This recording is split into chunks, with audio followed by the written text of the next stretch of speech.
we play the Raiders this week? I'm just wondering. I'm just wondering. I mean, we got a game on Sunday. Yes, the Jaguars do have a game on Sunday. Welcome into Teal, the show. We've got 1010XL's Frank Frangie here. Frank, a lot of the news around the Jaguars this week has been looking forward to 2023, but the team does have a big game this week. Yeah, and I think anytime you bring in a guy or you make a deal for a guy that can't play for a while, you think about when he can play, and that's certainly the talk. It's a big game, though. This is a team that's played well. How many times have we said been close? How tired are fans hearing of close? I get it. You're tired of it. But until they win, that's what we think because they're playing close games. But this is another opportunity to get over that barrier. Very, very important Sunday. And a big opportunity to finally put an end to the losing streak. You mentioned it a little bit, the Calvin Ridley trade. We'll talk more about that a little bit later on. But the thing that you have to guard against right now is looking forward to 2023 because there's still 9 games left in this season. Doug Peterson doesn't think his team will have any problem focusing this week because they know there's still a lot of games left to play. I really don't. I mean, there's 9 games left, you know, and there's a lot of football, and anything's possible here in the second half of the season. I'm not even worried about next year. I feel like I'm trying to get it done now, honestly, because like you said, I never really lost this many games in a row in my life. Sticking with the theme of this week against the Raiders are going to bring a pretty good wide receiver to town, Frank, Devontae Adams. Not only is he a good player, but he's kind of ticked off because he didn't play well last week. He was sick all week last week, and then he had 1 catch for 3 yards. Understand this. This is a guy that had 81 straight games of multiple catches in a game. It was a long streak that finally got broken. He doesn't like that. Derek Carr doesn't like that. So, yes, he's not only a very good player, he'll be a motivated player, which makes it very important for Tyson Campbell this week. Well, the Jaguars think that Campbell might be the answer to keeping him slowed down and make sure that he stays quiet for another week. Last week, Campbell traveled for the first time in the NFL with a receiver shadowing Cortland Sutton a little bit against the Broncos. Campbell's excited to maybe get the challenge of trying to shut down one of the premier wide receivers in the NFL on Sunday. Would you take the challenge of wanting to shadow him for the game?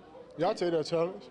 You know, if you want to be, known as one of the, best corners, those are the type of things you have to do. On the other side of the ball for the Jaguars, Trevor Lawrence. We've seen some highs from Trevor this year, and we've seen some lows from Trevor.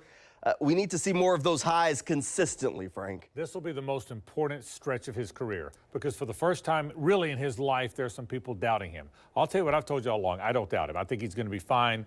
He's too close not to be. I trust him. I think he's the right guy, the right temperament, the right talent. There's no question, all the traits. But right now, for the first time in his life, there's some doubts. And he's never had that, not in high school, not in college. So he's got to be mentally tough enough to deal with that. I think he is. I think he will. He needs an important game. He needs some early completions, yes. Jamal. You need some early stuff to go well for Trevor Lawrence. I think Trevor's going to be fine, but I understand for the first time really in his life now, there's some people that aren't as sure as I am of that. Very, very big Sunday for him. You know who else is very sure of Trevor Lawrence? The rest of his teammates in the Jaguars organization. They have not wavered on their confidence in their young quarterback. Not everybody likes Michael Jordan. Not everybody likes LeBron James, you know what I'm saying? And those are 2 of the most decorated type people who won championships. And someone's still going to find something wrong with them. Someone's still not going to like them for whatever reason. So he could be doing everything right now, and someone's still not going to like him for a particular reason. But his struggles, we all have struggles.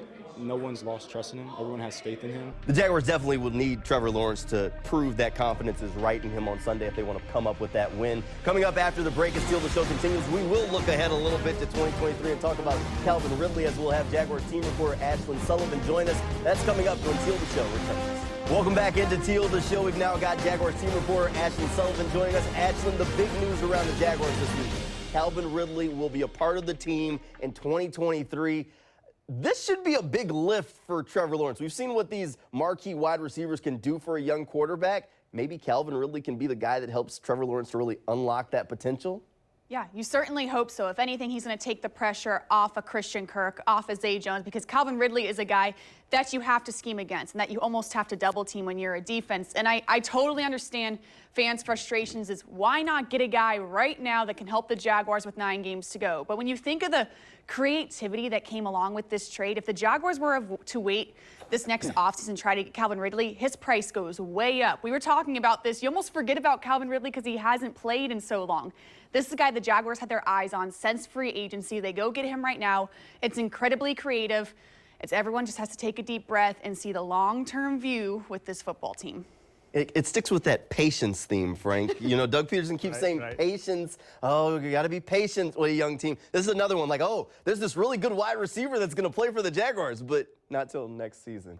Patience. Yeah, well, I'll tell you this, though. You're right about that. But this was a move for next year, and it's okay to have a move for next year early. People love the draft. People love free agency. Well, that's what this is. Know this, too. It's not a great draft for wide receivers next year. It's going to be one of the worst wide receiver drafts in terms of volume in a long time. So that's one more reason you make this move. I can tell you, he's working with his trainer. He is in phenomenal shape. That's one of the things that excites the Jaguars the most. They can't talk to him yet by league rule, but they certainly can talk to people around him. And it looks like he's in phenomenal shape. He can't wait to play. He's chomping at the bit. You can even see it on his social media. Forget about this year. It's not this year, but he certainly helps his football team. I think it's a great move. Low risk, very good move. You mentioned not a lot of help coming from the draft, not a lot of help in free agency either. You look at that list and, whew, if the Jaguars went into free agency looking for wide receiver help, boy, would fans be upset, because I'm telling you, it's not there. So this is a good move on multiple levels. We just have to exercise a little bit of that patience, Ashlyn, and wait for this guy to get here. We saw what Stephon Diggs did for Josh Allen there. We saw what DeAndre Hopkins helped Kyler Murray do. We're seeing what Tyreek Hill has done for Tua Tagovailoa. We just have to kind of hope that Calvin Ridley can do that for Trevor Lawrence. For sure, and I think Coach Peterson said it best earlier this week. While it's great in that you want that guy for Trevor Lawrence, it also can't be Trevor Lawrence's security blanket. I think Trevor has done a phenomenal job this week with the accountability and looking himself in the mirror. He has to play better. Even if Calvin Ridley is on the field, if he makes the same mistakes that he's been making, that doesn't matter. So yes, it's fantastic that he'll have an extra weapon in 2023, but these next 9 games, I think the biggest thing for Trevor is, Doug calls it the bonehead play, eliminating the bonehead play a game, and Trevor will take tremendous strides in the right direction. He's definitely got to get rid of those, because there's a few each game, and there's been some head scratches where you're like, oh, you can't do that. Frank, you kind of touched on it early in the show. You said that Trevor Lawrence dealing with the real first adversity of his football career this year, right now, as people are starting to kind of doubt him. He's been the guy his entire life. Do you think he has that, I guess you could say, it factor to really deal with that and come through the other side as the guy? There's no doubt in my mind about that. You don't get to where he is or where he was even before the Jaguars without being mentally tough and having great resolve. He's got that. What he's got to realize is guys are fast at this level. You can't stick balls all his life. On that play where he threw the interception, he had one read: throw the ball to Kirk at the pylon or get rid of the ball. That was the play. But he's been so successful playing above the X's and O's his entire career, he thought, because in the past, I've been able to stick that ball in there. I've been able to stick it in. Well, it's different now. And what he's got to learn, and will learn, is that the NFL guys run a different way than all those college guys did. They have better instincts. He'll learn that. That's part of this maturation process, to realize things you could do before you're not going to be able to do now. And he has to read the situations a little bit. That's first and goal from the one. Just put that thing in the stands. You got second down. You can come back and play again. Look, if Trevor Lawrence is going to put it all together, he's going to need his wide receivers to help him out a little bit. Ashlyn, do you think maybe this Calvin Ridley trade can kind of be a kick in the pants for some of the guys to kind of make some extra plays this week? Because they're like, uh-oh, there's somebody that's coming from a job for next year. Maybe, if anything, I look at Marvin Jones, because I think it makes the most sense that this move with Calvin Ridley might overtake Marvin Jones' contract next season. I talked to Zay Jones this week in the locker room, and he had only positive things to say. He said, hey, our wide receiver room is getting better in 2023. But a lot of guys really, I don't want to say they discounted the Calvin Ridley trade, but they can't really worry about it right now. It's 9 games to go, and they said, yes, it's great, it's fantastic, we're excited, but we got to push that aside because help is not on the way. He cannot help us right now. We have to get above the X and O's, as the wide receiver room states right now, Frank. Yeah, there's no question. And I think you hit it. Number one, they can't worry about it now, just like Ashlyn just said it. I'll tell you the other part of that, too, is wide receivers don't begrudge another wide receiver coming in. A left tackle may not want another left tackle, because then you're going to the bench. But wide receivers all play, and the more good targets, the less likely you're going to get double teamed, the more likely you're going to be open. So that's the one position, Jamal, there you want more guys in the room. Wide receivers like the idea that more. So Ashlyn made a great point. Don't worry about it now. You got to go play now. But when Calvin Ridley does get here, for the players who are still here, that's a good thing, and they'll all tell you that. All right, now let's flip the script a little bit and talk about the defense. The Raiders are coming off being shut out, so their offense is going to be looking to put up some points. Ashlyn, the Jaguars defense is going to have their hands full.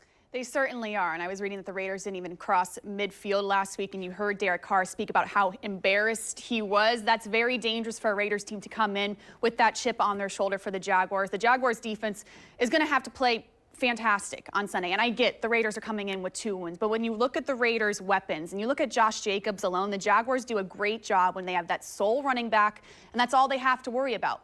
But they have way more to worry about on Sunday with Davante Adams as well. You can't load 8 guys in the box and leave Davante Adams hanging with Trey Herndon and Tyson Campbell. You have so many things to worry about as a Jaguars defense. It's going to be almost a puzzle piece, Frank, with Mike Caldwell trying to figure out where do I put my defenders to cover up all these Raiders weapons. No, you're right. And not only that, but the fact, the first thing you said, they're ticked off now. Yeah. They were embarrassed last week. It's a weird week.